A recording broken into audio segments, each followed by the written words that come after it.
Hindi po ako pabor na laging pinopospone ang barangay at SK election. Pero sa pagkakataong ito mga kapobre, agree 100% po akong agree na i-postpone to dahil ito na po ang sagot sa ating mga reklamo kung bakit laging napopospone.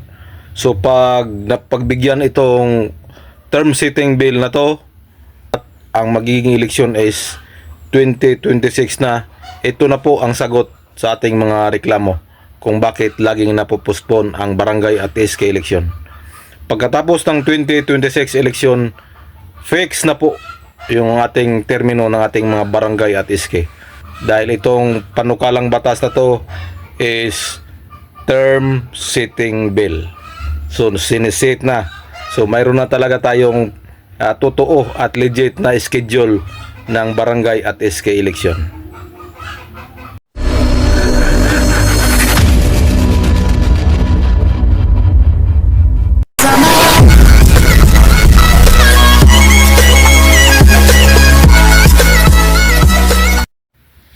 Hello, good morning, good morning. Welcome back again sa ating munting channel mga kapobre.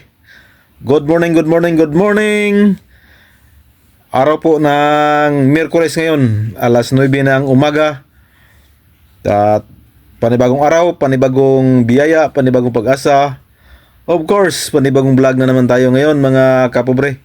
So ngayong umagang ito mga kapobre is mayroon tayong pag-uusapan. Ito po ay ang pag-declare ng unconstitutional nung panukalang batas na inaprubahan ng presidente noong 2022 election. So dapat 2022 election yun pinospone. So, naging 2023 barangay at SK election. So, ito ang ating pag-usapan mga kapobre.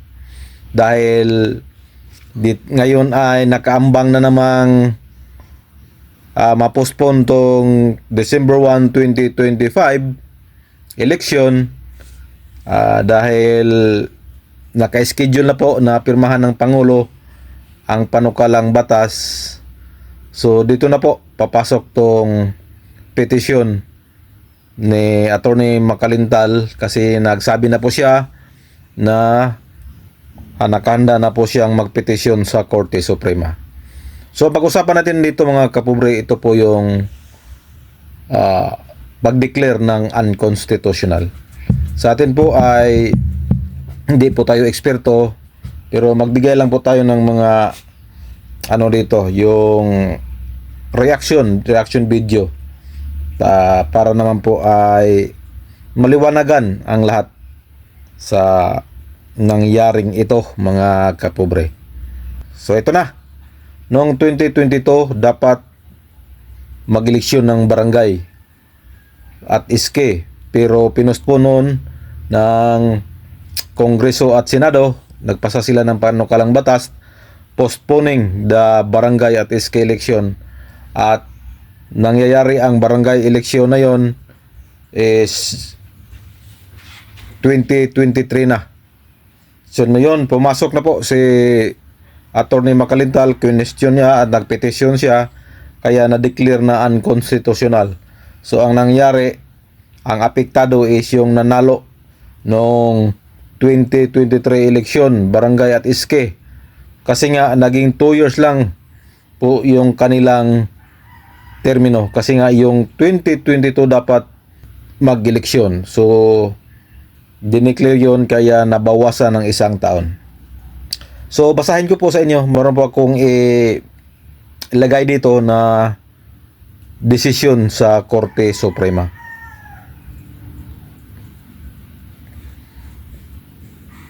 Para mas klaro, basahin ko tong desisyon ng Korte Suprema. So ito po, Supreme Court declares unconstitutional law postponing barangay and sangguniang kabataan elections. Order the conduct of election in October 2023. Issues guidelines for validity of rules postponing election. So ito pong October 2023 election is dapat sana ay sa 2022 to. Kaya lang pinospone. So ito na po yung decision. In a decision penned by Associate Justice Antonio T. Co. Jr., the court en banc granted the consolidated petitions of Attorney Romulo B. Macalintal and of Attorneys Alberto N. Hidalgo, Alwino O. Ala, Aguirreco E. Abila, Tid Casi, B. Castelo, Joyce I.B. C. Macasa, and Francis M. Rialino. Attorney Hidalgo et al. Asailing the constitutionality of Republic Act number 11935, an act postponing the December 2022 Barangay and Sangguniang Kabataan election, amending for the purpose Republic Act number 9164 as amended, appropriating funds therefore and for other purposes. So dito dapat nating i-credit din yung ibang mga abogado kasi hindi lang pala si Attorney Romulo Macalintal ang nagpetisyon. Marami po sila. Si Attorney Alberto Hidalgo, si Alwino Ala, Aguirreco Abila, Tid Casi, B. Castelo, Joyce I.B.C. Macasa, and Francis M. Rialino. So marami pala silang mga abogado na nagpetisyon dito. So ito po yung sinasabi ng Korte Suprema. First, the court declared the free and meaningful exercise of right to vote as protected and guaranteed by the Constitution requires the holding of genuine periodic elections which must be held at intervals which are not unduly long and which ensure that the authority of government continues to be based on the free expression of the will of electors. Second, the Commission on Election does not have the power to postpone elections on a nationwide basis. This power lies with the Congress pursuant its plenary power to legislate, its power to fix the term of office of barangay officials under article. So, karo po dito nakalagay na ang Congress ay mayroon po silang power to fix the term of office of the barangay officials. So, ito na po nangyari yung ngayon. Pinifix na po nila yung termino. Kaya kampante sila na hindi ma-declare na unconstitutional to. Kasi hindi lang po ito postponement, ito po ay nagpipix na ng termino. Pangatlo, the case has not been rendered moot to preclude the exercise by this court of its judicial review. So ito po, marami ito po ito, kaya ito lang po ang ating babasahin. To, kung gusto nyo makita lahat to, mabasa yung nilalaman ng Supreme Court decision, pwede nyong i-search yung Supreme Court. So, yun. So, pag-usapan natin to. Kung anong mangyari sa panukalang batas ngayon. Ito po yung term setting bill. So, gaya ng sabi ni Senator Chis Escudero, kampante po siya na hindi ito ma-declare na unconstitutional kasi nga hindi po ito katulad nung 2022 na panukalang batas. Kasi yung 2022 panukalang batas ay pinupospon lang nila yon na wala pong siniset o pinefix na termino. Samantalang ito ngayon, yung term setting bill is pinefix na po itong ating eleksyon. So 4 years po ang termino.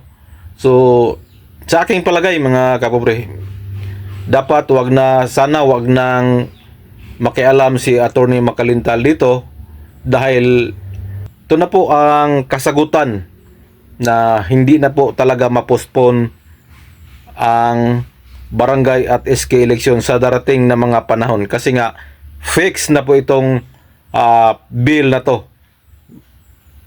Pinipix na po yung termino ng mga barangay at SK officials. So, hindi na mangyayaring magpo-postpone pa ulit sa susunod na mga panahon. Kasi nga, ito na po, may term setting na po ito. So, pagbigyan na lang ni Atty. Bakalintal tong 2026 election. Wag na sana niyang guluhin pa to dahil ito na, sa gaya ng sabi ko, ito na po ang kasagutan sa lahat ng mga postponement. Dahil fix na po itong panukalang batas, so wala na pong mangyayaring postponement sa susunod pang mga eleksyon. So ito na po. Huwag na natin guluhin pa. Sa akin lang ay pagbigyan na natin to. Ito na po ang ating inaasam-asam na magkaroon na talaga na fix na eleksyon ang barangay.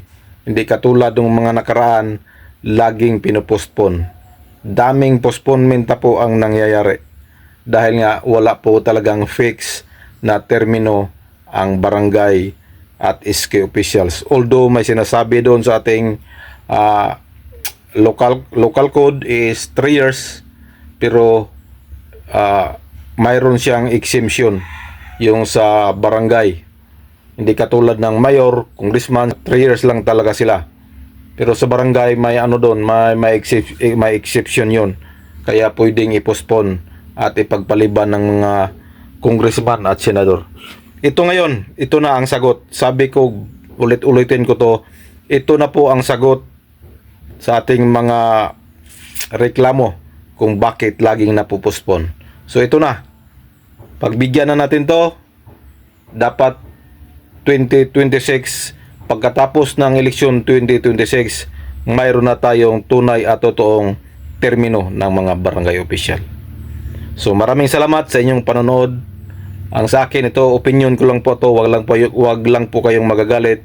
This is my views and opinion. Maraming salamat at magandang araw sa ating lahat. God bless. Bye-bye. I love you all.